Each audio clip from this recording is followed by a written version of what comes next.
TV. Welcome mga Kanoypi! Kung bago ka pa lang sa channel ay, mag-subscribe ka na, at i-click ang notification bell for more updates. Salamat! Kim Pao hindi papaawat, hindi nga papaawat ang Kim Pao sa kaswitan, sweetness is overload talaga, pati na rin ang Kim Pao fans ay kinikilig pa rin sa love team na ito.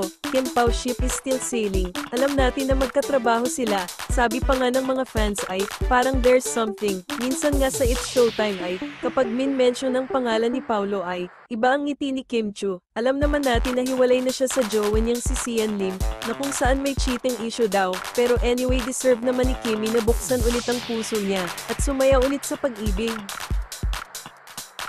Usap-usapan nga, na in a relationship na daw sila ni Paulo at Kim, sabi pa nga ng ilang fans ay, baka private muna at saka na nila sasabihin in the right time, at meron din naman nagsabi na the time is the truth teller. Ikaw Kanoypi, ano ang masasabi mo sa Kim Pao? Comment down below. Anyway, mga Kanoypi, kung gusto mong ma-shoutout ay, mag-comment ka na, para ma-shoutout kita sa susunod na videos. Pero anyway, shoutout muna tayo sa mga solid Kanoypi. Shoutout kay Miss Rosminda Valencia.